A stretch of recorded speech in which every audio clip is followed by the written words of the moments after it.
ما بعد فاعوذ باللہ من الشیطان الرجیم بسم اللہ الرحمن الرحیم۔ کتاب المناسک،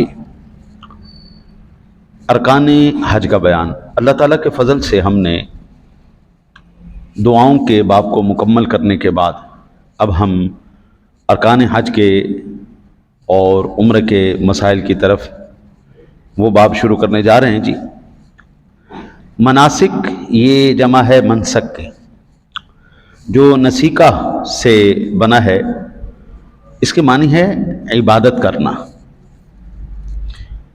اسی لیے قربانی کو بھی نسیکہ اور قربانی کے وقت یا جگہ کو منسک کہا جاتا ہے۔ اور اللہ تعالیٰ نے یہ ہر ایک امت کے لیے مقرر فرمائی ہے۔ ہر ایک امت کی قربانی کا، عبادت کا انداز، طریقہ یہ الگ رہا ہے۔ ہماری قربانی کا طریقہ کیا ہے؟ جانور ذبح کرو، خود بھی کھاؤ، دوسروں کو بھی کھلا دو، یہ ہمارا طریقہ کار ہے۔ لیکن پہلے کیا تھا؟ ذبح کرو، جگہ پہ ایک مقرر ہوتی تھی، وہاں پہ رکھو، آگ آئے گی اٹھا کے لے جائے گی، اس کا مطلب ہے قبولیت ہوگی۔ وہ انداز اور تھا، ان کے احکام اور تھے، ہمارے احکام اور ہیں۔ کیونکہ میرے آقا جی اعلیٰ نبینا علیہ الصلوۃ والسلام کی ذات گرامی کو اللہ تعالیٰ نے مکمل شریعت عطا فرمائی ہے، مکمل ایک ضابطہ حیات قرآن کی صورت میں، اور حکمت جو حضور کے فرامین ہیں اس کی صورت میں ہمیں پورا ایک ضابطہ حیات عطا فرمایا۔ ہم اتنے خوش نصیب ہیں قبلہ کہ سر کے بالوں سے لے کے پیروں کے ناخنوں تک ہماری شریعت نے ہمیں احکام بیان کیے ہیں کہ آپ نے اس طرح اس طرح اس طرح اس طرح اس طرح کرنا ہے۔ ہمیں اللہ نے جانور نہیں بنایا، آپ نے کھانا کس طرح یہ بھی بتایا، کس انداز میں کھانا ہے، کیا کیا، مثلا بسم اللہ شریف پڑھیے، ہاتھ دھوئیے۔ اگر آپ کو اللہ توفیق دیتا ہے تو ہر لقمے کے ساتھ یا واجد پڑھیے تاکہ اندر آپ کے نور پیدا ہو۔ ہاں جی، اگر گفتگو کرنی ہے، بعض کھانے میں بالکل گفتگو نہیں کرتے، ہاں جی، کہتے ہیں بالکل، یہ غلط بات ہے۔ صحیح دینی اور اسلامی گفتگو آپ بالکل کر سکتے ہیں۔ دنیاوی فحوش، فتنہ، فساد، یہ گفتگو بالکل جائز نہیں۔ اچھا، پھر آپ نے سونا کس طرح ہے یہ بھی ہمیں بتایا، پاکی کس طرح حاصل کرنی یہ بھی بتایا۔ ہمارے جو بچے پیدا ہوتے ہیں ان کی ماؤں کے حقوق اسلام نے بیان کیے ہیں، دودھ پلانے کے حقوق بیان کیے ہیں، بچوں کی تربیت کے حقوق بیان کیے ہیں، جوانی کے حقوق بیان کیے ہیں، حتیٰ کہ جب فوت ہو جائے پھر بھی بیان کیا ہے کہ آپ نے یہ شاہکار خدا ہے، یہ شاہکار خدا ہے، خبردار اس کی توہین نہیں کرنی، اس شاہکار خدا کی اپنے توہین نہیں کرنی۔ اچھا جی، نمبر 1 کیا کرنا ہے؟ اس کو غسل دو، کفن پہناؤ، کندھوں پہ اٹھاؤ، شاہکار خدا ہے بھائی، لے کے جاؤ، اس کا جنازہ پڑھو، پھر اس کو قبرستان میں دفن کرو۔ ایک پورا ضابطہ حیات ہے نا، زندہ ہونے سے، پیدا ہونے سے لے کے مرنے تک۔ پھر یہ نہیں کہ جب آپ نے دفنا دیا بس خلی ولی، نہیں، پھر اس کے لیے صلہ ثواب کرو۔ ابھی ہم نے نماز پڑھی نا، نماز پڑھنے کے آخر میں ہم نے کیا پڑھا ہے؟ ربنا اغفر لی ولوالدی وللمؤمنین یوم یقوم الحساب۔ یہ ہمارے احکام ہیں، یہ ہمارے احکام ہیں۔ ہمیں اسلام نے الحمدللہ مکمل، کامل، اکمل دین دیا ہے۔ دیکھیں نا، یہ ایک میرا دعویٰ ہے، ایک اللہ اور اس کے رسول کا دعویٰ، الیوم اکملت لکم دینکم، میں نے آج تمہارے لیے تمہارا دین مکمل کر دیا۔ جب اللہ سننے نے کہا تو ختم ہو گئی بات۔ اور جب ہمارے پاس ایک کامل، مکمل، اکمل چیز ہے، ہم اس کو کیوں چھوڑیں جی؟ جتنے بھی ساتھی اسلام کو چھوڑ کر یہ اسلامی قوانین کو کہتے ہیں اسلام میں بڑی سختی ہے جی، اسلام میں بڑی سختی، اور جو بیوقوف لوگ ہیں وہ کہتے ہیں جی اسلام بڑا جو ہے نا جی، اسلام میں کوئی سختی نہیں ہے، اسلام بڑا آسان دین ہے، بڑا آسان دین ہے۔ واہ بھائی واہ، کیا بات کرتے ہیں! آپ کا منہ ہے نا، منہ، جہاں پہ دانت ہے وہاں پر زبان ہوتی، جہاں پر زبان ہے وہاں دانت ہوتی، کام چل جاتا ہے۔ آپ کے منہ کے اندر جہاں پر سختی کی ضرورت تھی اللہ نے وہاں دانت رکھے، جہاں نرمی کی ضرورت تھی وہاں پہ زبان رکھی۔ اسلام کے اندر بھی بابو جہاں پر سختی ہے وہاں پہ سختی ہے، جہاں پر نرمی ہے وہاں پہ نرمی ہے، پورا ایک ضابطہ حیات مکمل ہے۔ اور مناسک کہتے ہیں ارکان حج کو۔ میں اب اس کے اوپر مزید انشاءاللہ زندگی رہی تو پھر کبھی میں عرض کروں گا۔ سب سے پہلے کعبہ شریف فرشتوں نے بنایا. اس کے گرد سارے یہ ارکان ہوتے ہیں نا، حج کے جتنے بھی ارکان ہیں، طواف کعبہ ہے، صحیح ہے یعنی، اور پھر مزدلفہ ہے، جمرات ہے، منا ہے، یہ ساری جتنے بھی ارکان وہ کعبے کے گرد ہی سارے گھوم رہے ہیں. اور یہ تمام کے تمام ارکان کی ابتدا کعبہ شریف سے ہوئی. کعبہ شریف سب سے پہلے فرشتوں نے بنایا، پھر اسی کے عین پھر جب حضرت، اور یہ کب بنایا گیا؟ انسان کی پیدائش سے، آدم علیہ السلام کی پیدائش سے 2000 سال پہلے فرشتوں نے بنایا.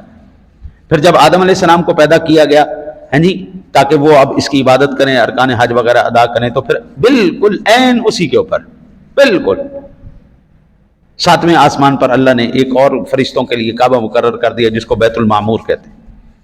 اب وہ فرشتے وہاں کا طواف کرتے ہیں. زمین پر انسان کرتے ہیں بالکل بے عین ہی 7ویں آسمان پر بیت المعمور ہے، وہاں پر اس کے گرد فرشتے طواف کرتے ہیں. وہ فرشتوں کا کعبہ ہے، یہ ہمارا کعبہ ہے، بالکل سیم لوکیشن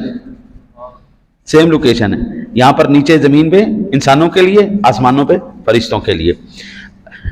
عن ابی ہریرہ قال خطبنا رسول اللہ صلی اللہ علیہ وسلم قال یا الناس قد فرض علیکم الحج فحجوا فقال رجل اکل عام یا رسول اللہ صلی اللہ علیہ وسلم فسكت حتى قال لها ثلاثا فقال لو قلت نعم لوجبت ولما استطعتم ثم قال ذروني ما تركتم فإنما هلك من كان قبلكم بكثرة سؤالهم واختلافهم على أنبيائهم فإذا أمرتكم بشيء فأتوا منه ما استطعتم وإذا نهيتكم عن شيء فدعوه رواه مسلم. حضرت ابو ہریرہ رضی اللہ تعالی عنہ فرماتے ہیں کہ ہم رسول اللہ صلی اللہ علیہ وسلم کے پاس تھے اور آقا جی علیہ الصلوۃ والسلام نے خطبہ ارشاد فرمایا لوگو تم پر حج فرض کیا گیا ہے لہذا حج کرو. ایک شخص نے عرض کیا یا رسول اللہ صلی اللہ علیہ وسلم کیا ہر سال حج ہم پر فرض ہے؟ رسول اکرم صلی اللہ علیہ وسلم خاموش ہو گئے. پھر اس نے پوچھا، حضور پھر خاموش ہو گئے. اس نے پھر پوچھا. جب تیسری مرتبہ آپ سے پوچھا گیا، سوال کیا گیا، تو آپ نے ارشاد فرمایا اگر میں ہاں کہہ دیتا نا تو پھر ہر سال تم پہ حج فرض ہو جاتا. اب ذرا تصور کرو، ہاں جڑا کم تو کم بھی حج ہے نا جی 12 تو 15 لاکھ روپے دا ہو رہا ہے، کم سے کم کی میں بات کر رہا ہوں، کم سے کم کی بات. اور جو اگر ذرا تھوڑا سا اچھا لینا چاہتا ہے حج کا کہ آرام سے اس کے سارے ارکان وغیرہ ادا ہو جائیں، 25 لاکھ روپے پہ چلا گیا ہے حج. اب 25 لاکھ روپے ہر سال کون ادا کرتا ہے؟ حضور نبی اکرم صلی اللہ علیہ وسلم نے فرمایا اگر میں ہاں کہہ دیتا تو ہر سال فرض ہو جاتا اور تم نہ کر سکتے. پھر فرمایا مجھے چھوڑے رہو جس میں تم کو آزادی دوں، کیونکہ تم سے اگلے لوگ اپنے نبیوں سے زیادہ پوچھ گچھ اور زیادہ جھگڑنے کی وجہ سے ہی ہلاک ہوئے. لہٰذا جب میں تمہیں کسی چیز کا حکم دوں تو جہاں تک ہو سکے کر گزرو، اور جب تمہیں کسی چیز سے منع کر دوں اسے چھوڑ دو. بعض بندوں کی عادت ہوتی سوال پہ سوال، بس ایویں نہ کم میں گھڑم پانا ہے. وہ زیادہ تقوی ان کا اٹھ جاتا ہے. وہ زیادہ تقوی انسان کو بعض اوقات مروا دیتا ہے. سورہ بقرہ ہے قرآن پاک کی، اس کے اندر جب اللہ سونے نے حکم دیا تھا ایک گائے ذبح کرو تو کر دیں، کوئی بھی چوک کے کر دیں، کوئی بھی گائے کر دیتے تو ان کا مسئلہ پورا، اللہ کا حکم بھی پورا ہو جاتا سارے معاملے. لیکن انہوں نے کیا کیا؟ گائے کیسی ہونی چاہیے، اس کا رنگ کیسا ہونا چاہیے، اس کی عمر کیا ہونی چاہیے، خود اپنے لیے سختیاں کرتے گئے حتیٰ کہ پھر ان کو وہ گائے جو بالکل بے عین ہی جو ان شرائط پہ پورا اترتی تھی ان کے لیے دینا وبال جان بن گیا تھا. وہ گائے جو 100 روپے میں 200 روپے میں مل جانی تھی وہ کتنے میں ملی؟ اس گائے کی کھال اتار کے اس میں سونا بھر کے دینا پڑا تو وہ گائے ملی. تو کم از کم گائے جو ماڑی سے ماڑی بھی گائے ہوتی ہے 40 کلو کی ہوتی ہے، ماڑی سی ماڑی بھی بالکل تھکی آ رہی بھی 1 من کی گائے ہوتی، یعنی 100-200 روپے کی بجائے 1 من سونے کی قیمت کے بدلے میں وہ گائے خریدنی پڑی. کیوں؟ سوال بڑے سن، مصیبت پاتی. جب اللہ اور رسول نے حکم دے دیا چھوڑو. حضرت جب تک اللہ اور اس کے رسول ہمیں چھوڑ رہے ہیں نا، آسانی دے رہے ہیں، تو آپ چپ کر کے عمل کرو. آپ علماء کے پاس جائیں، آپ کو وہ ایک بات بتا دیں، آپ چپ کر کے عمل کرو، اللہ تعالیٰ اسی کے صدقے تمہارے بیڑے پار کر دیں. اور اگر اپنے لیے آپ چاہتے پھر یہ کیوں ہونا چاہیے، یہ ایسے ہونا چاہیے، پابندیاں لگوانے سے سوائے اپنے اوپر عذاب آنے کے علاوہ کچھ بھی نہیں ہوتا. کوئی چیز بھی حرام ہونے کے لیے بے عین ہی اسی طرح حکم چاہیے جس طرح کسی حلال چیز کے ہونے کے لیے حکم چاہیے. حلال چیز کیسے ہوتی؟ اللہ اور اس کے رسول کے حکم سے. اور حرام کیسے ہوتی؟ اسی کے حکم سے. جس چیز میں نہ حکم